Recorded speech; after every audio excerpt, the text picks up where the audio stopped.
జోలలు పాడుతున్నారు. ఎంతో హాయిగా మీరందరూ కూడా ఇప్పుడు ఇంత బాగా పాడారు. అమ్మవారు సామగాన ప్రియ, అందరికీ కలిసి అమ్మవారికి ఇలా పాడుతూ ఉంటే అమ్మవారు మైమర్చిపోతుంది అన్నమాట. మీరు కోరిన వరాలన్నీ కూడా అమ్మవారు ఇచ్చేస్తుంది.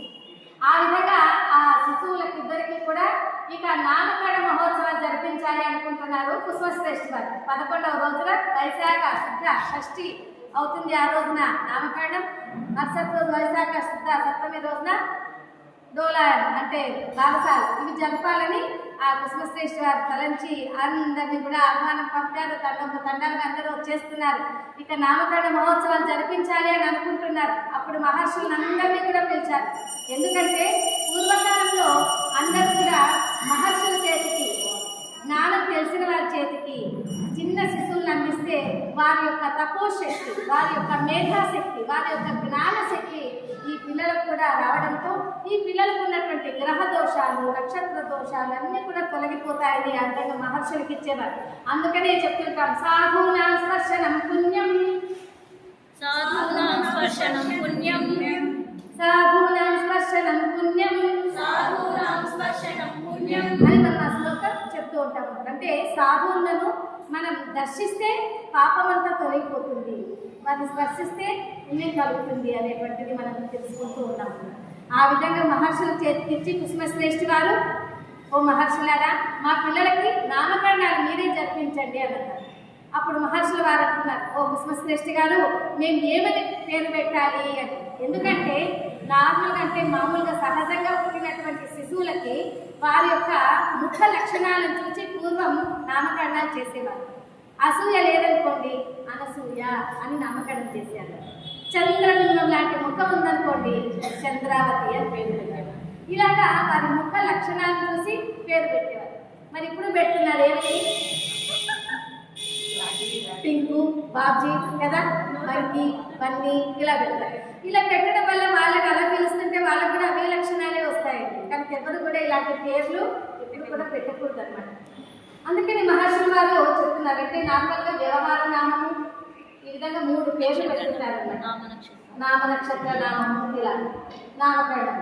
ఆ విధంగా మహర్షుల వారు తెలియజేస్తున్నారు, ఓ కుసుమశ్రేష్ఠి గారు ఈ అమ్మాయిలు దైవాంశ సంభూతులు కనుక వీళ్ళ పేరు పెట్టాలి అంటే తండ్రి పేరు కుమార్తెకు పెట్టాలి, తల్లి పేరు కుమారులకు పెట్టాలి. కనుక ముందుగా జన్మించింది విరూపాక్షుడు అంటే అబ్బాయి శిశువు, మగ శిశువు అన్నమాట. కనుక మగ శిశువుకి పేరు పెట్టాలి కనుక తల్లి పేరునే కుమారులకు వచ్చేలాగా పెట్టాలి. కనుక ఓ అమ్మ కుసుమాంగ మీ పూర్తి పేరు ఏమిటో తెలియచేయండి అని అన్నారు. అప్పుడు ఆమె చెప్తుంది, ఓ గురువులారు మాకి నామం వచ్చేసి కుసుమాంబ, కానీ మాకు ఒకే పేర్లు ఎలా ఉన్నాయో చెప్తాను. అయితే మా పూర్వం నామం వచ్చేసి విరూపాక్షి. మీరు కూడా ఇలాగే మా పేరును ఆధారంగా చేసుకుని నామకరణం చేయండి. అంతేకాదు గురువర్య ఒక చిన్న సందేహం అని, ఆ ఏంటో చెప్పమ్మా అన్నారు హస్తరాచార్య గారు. ఇంతకు పూర్వం ఎవరైనా ఇలాగ తల్లి పేరు కుమారులకు పెట్టిన వారు ఉన్నారా అని. అది మంచి ప్రశ్నే కదా, తెలుసుకోవాలి కదా.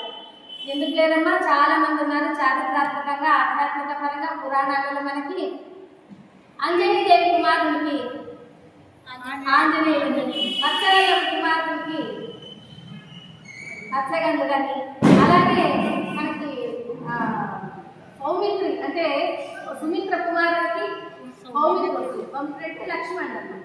అలాగా ఇలా ఎంతో మంది నామకరణాలు చేశారమ్మా. కనుక మీ పేరు వచ్చేలాగా మీ అబ్బాయి కూడా నామకరణం చేస్తాము అని విరూపాక్షేశ్వరి ఆమె పేరు కనుక ఆ శిశువుకి విరూపాక్ష అని నామకరణం జరిపించారు. ఏమని నామకరణం జరిపించారమ్మా? విరూపాక్షకి. ఆ విధంగా నామకరణం జరిపించారు.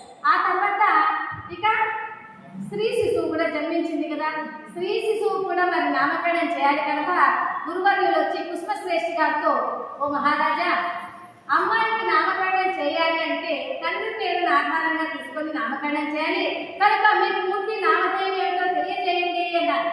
అప్పుడు ఆ కుసుమశ్రేష్ఠి గారు, ఓ గురువర్య మా పూర్తి నామము నేను జన్మించినప్పుడు ఏ విధమైన వాసన రాహిత్యం ఉండడం వల్ల, వాసన రాహిత్యం అంటే ఏ విధమైనటువంటి లేనందున వాసన శ్రేష్ఠి శ్రీ అని నామకరణం చేశారు నాకు. కనుక ఆ పేరును ఆధారంగా చేసుకొని నామకరణం చేయండి అన్నారు.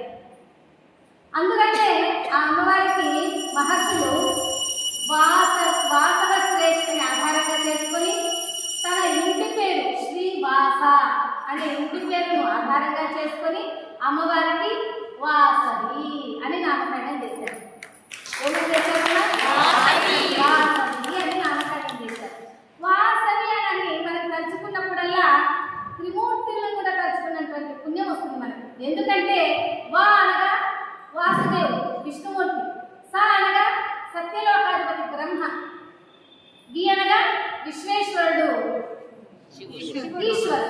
కనుక ఒక్కసారి వాసవి అంటే మనం ఎవరిని తలుచుకున్నట్టు? త్రిమూర్తులను స్మరించినట్టు. అలాగే త్రిమాతలను కూడా స్మరించినట్టు ఒక్కసారి వాసవి అంటే. వా అనగా వరలక్ష్మి లక్ష్మీదేవి, సా అనగా సరస్వతి, వి అనగా విశ్వేశ్వరి పార్వతి. ఈ విధంగా త్రిమూర్తి స్వరూపము త్రిమాత స్వరూపము కూడా మనం స్మరించినట్లు కనుకనే వాసవి అని ఒక్కసారి మనం స్మరిస్తే ఇంతమందిని స్మరించినట్లు. జై బలో